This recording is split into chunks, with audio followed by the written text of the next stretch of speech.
न्यायमूर्ति श्री अशोक कुमार जी, बम्बई से आए मुख्य अतिथि आदरणीय श्री अतुल तिवारी जी, विशिष्ट वक्ता अग्रज डॉक्टर धनंजय चोपड़ा जी, मंच पर आसीन श्रम साधक के रचनाकार डॉक्टर सोमनाथ शुक्ल जी, इम्तियाज गाजी जी, टीम गुफ्तगू के समस्त सम्मानीय बंधुगण, सोमनाथ शुक्ल जी के कुटुंब के लोग, सभागार में उपस्थित मेरे तमाम आत्मीय जन, श्रोतागण, महारानी जी और बहुत ही सुंदर सहज संचालन कर रहे यानी मन को मोहने वाले आदरणीय श्री मनमोहन सिंह जी। आप जब बोलते हैं तो ऐसा लगता है आप ही बोलें, बाकी हम लोगों की कोई ज़रूरत नहीं है, इतना अच्छा आप बोल रहे थे। तो आप सभी का करबद्ध सादर अभिवादन। सबसे पहले मैं बधाई देती हूँ आदरणीय डॉक्टर सोमनाथ शुक्ल जी को, जिन्होंने अपने व्यस्ततम जीवन में आपके सामने इससे पूर्व भी रचना की बात आई और अभी जो विमोचन हो रहा है, लोकार्पण हो रहा है श्रम साधक का। अगर कोई रचनाकार संवेदनशील नहीं होगा, वो मानवीय गुणों से आपूरित नहीं होगा, तब तक वह किसी भी रचना से संलग्न भी नहीं हो सकता। तो आपने बहुत ही गंभीरता से जब PDF भेजा था गाजी साहब ने, तो मैंने जरा सा कल समय मिला तो मैंने थोड़ा देखा, तो मुझे लगा कि ये जो दोहा संग्रह है ठीक उसी तरह से है जैसे सतसैया के दोहरे जो नावक के तीर। आपने तमाम भाव उसमें भरने की कोशिश की है। सबसे बड़ी चीज़ कि आपने उन मुद्दों को उठाया है दोहे के माध्यम से जिनको ज़्यादातर कवि नकारते हैं या उनमें पूरी तरह से नहीं उतरते। आज जिसकी आवश्यकता है उन तथ्यों को आपने तमाम दोहों के माध्यम से उभारने की कोशिश की है, तमाम आयामों का स्पर्श किया है। सबसे पहले जो आपने समर्पण लिखा है वो ही इतना आकर्षक है कि आपको ये लगेगा कि पूरी किताब पढ़नी चाहिए। आपने समर्पण में लिखा है कि सृष्टि का नवनिर्माण करने वाले उन वंदनीय श्रमवीरों को, जिनके पसीने की बूंदों से यह भव्य संसार तो जगमगाता है, किंतु जिनके अपने घर अक्सर अंधेरे में ही रह जाते हैं, हाशिए पर खड़े उन सभी कामगारों, शिल्पियों और मजदूरों के कठोर हाथों को सादर समर्पित। ये समर्पण ही आपने जिसको समर्पित किया है, ये लगता है कि आपके मन में श्रमवीरों के प्रति या श्रम साधकों के प्रति कितनी हमदर्दी है, कितनी सहानुभूति है, जो आपको रचना में ले जाती है। आपने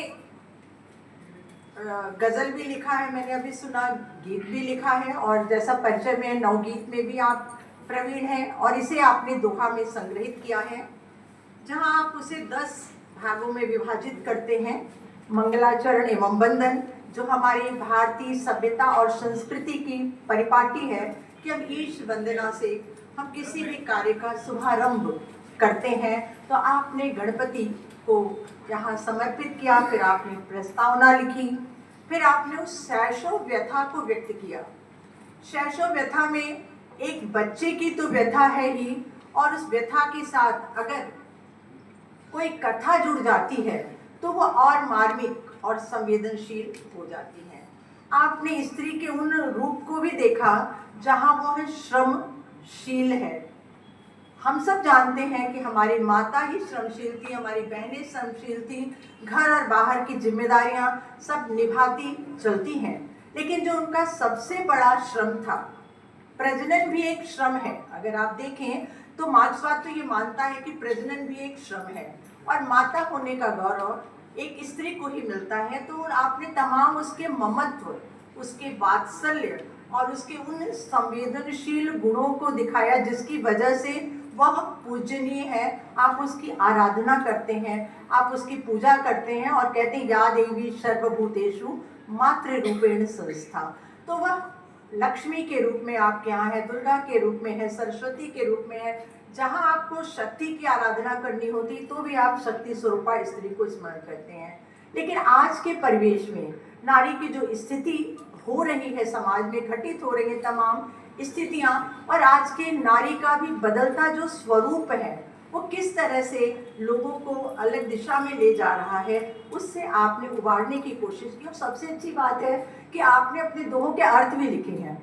जिनको हिंदी बहुत अच्छी ना आती हो तो वो अगर ध्यान से पढ़ लें तो उसके शब्दार्थ भी हैं, पूरी तरह से भावार्थ भी हैं, वो उसको समझ सकते हैं। आपने एक और नई चीज़, जो अभी बहुत सारी किताबें आ रही हैं, अभी मैंने एक देखा नान का लानत का प्याला, फिर नताशा की छूटी हुई चीज़ें, और शांति नायर की अहल्या, मतलब एक एक विषय को ही लोगों ने उठाया। लेकिन आपने इस संग्रह में जो अच्छा मुझे लगा वो अलग विषय, और ये अभी तक नए काव्य संग्रह में, कथा साहित्य में तो आ रहा है, काव्य संग्रह में बहुत दिखाई नहीं दिया, वह है विस्थापन की समस्या, जो आज सबसे बड़ी समस्या के रूप में है। आपने उसी अध्याय में विस्थापन की भी व्यथा को इंगित किया है, और कृषि, श्रम, और किस तरह से लोग आर्थिक आय हेतु परदेश जाने को विवश हो जाते हैं, और पेट पालन और अपने परिवार को चलाने की जो जिम्मेदारी है वो मनुष्य को किस कदर कहाँ कहाँ तक भटकाती है, आपने उसका भी अंकन किया है। जैसे अन्न नहीं है पेट में, सूखा है अब कंठ, मीलों लंबा हो गया घर जाने का पंथ। तो इस तरह से आपने समझने के साथ साथ आपने शहरी चकाचौंध, निश्चित रूप से हम सब शहर में रहते हैं, शहर की चकाचौंध में डूबे भी रहते हैं, लेकिन उसे अपनी सुविधा भोगी जिंदगी के बीच एक आम रूप में देखते हैं और उसका अंकन मूल्यांकन करना नहीं चाहते। लेकिन उससे जो शोषण की प्रक्रिया निर्वरत रूप से चल रही है उसका भी आपने अंकन किया है। और आपने लिखा है न्याय संहिता धूल में सोए सब कानून, बड़े कारखानों तले बहता गुपचुप सूर। तो आपकी दृष्टि बहुत दूर तक जा रही है। आपने पूरा प्रयास किया है कि श्रमशील जो मजदूर है, जब आप कुछ दोहों को पढ़ेंगे तो आपको ऐसा लगेगा कि शायद इसी तरह के श्रमशील मजदूरों को, इसी तरह से दीनहीन कृषकाय शरीर को देखकर निराला ने भी बहुत सारी कविताएं, भिक्षुक जैसी कविता या तोड़ती पत्थर जैसी कविताएं लिखी थी। तो कवि या मनुष्य की मनोभावनाएं कहाँ और किस रूप में किसे प्रभावित करती हैं, तभी वह अपने साहित्य का उसे आधारभूत तत्व बनाता है। आपने एक अध्याय श्रम, सौंदर्य और सृजन से भी संबंधित रखा है, जिसमें आपने मजदूर को शिल्पी कहा है। यानी मजदूरी भी एक शिल्प है, और उस शिल्प के जरिए जो मकान या तालिका को निर्मित करता है वह अपने उस कला का अंकन करता है। मान लीजिए इस सभागार में हम लोग हैं जहाँ ये लाइटिंग हुई, वह भी कोई न कोई मजदूर रहा होगा, शिल्पी रहा होगा, कारीगर रहा होगा, जिसने इसका सुंदर अंकन किया है। उसके बारे में भी आपने बहुत सहजता से लिखा है। शिल्पी है मजदूर यह, सृजन करे अभिराम, ईंट ईंट में प्राण भरे, करता सुंदर काम। हर मजदूर अपने काम को एक नया आयाम तो देता ही है और उसे बहुत ही महीन ढंग से प्रस्तुत करता है, लेकिन देखना और फिर परखना और उसका मूल्यांकन करना वो हमारी अपनी दृष्टि पर दिखाई देता है।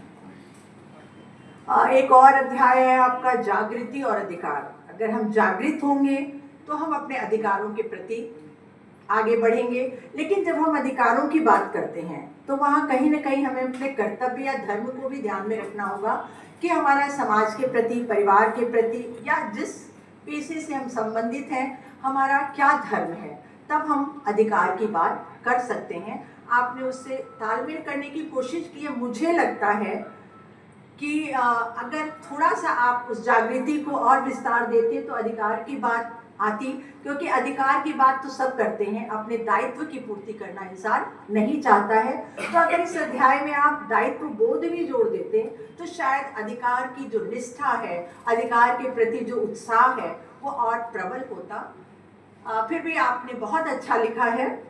आपकी ही पंक्तियां हैं। अब चुप रहने का समय बीत गया है मीत, हक पाने को गाइए स्वाभिमान के गीत।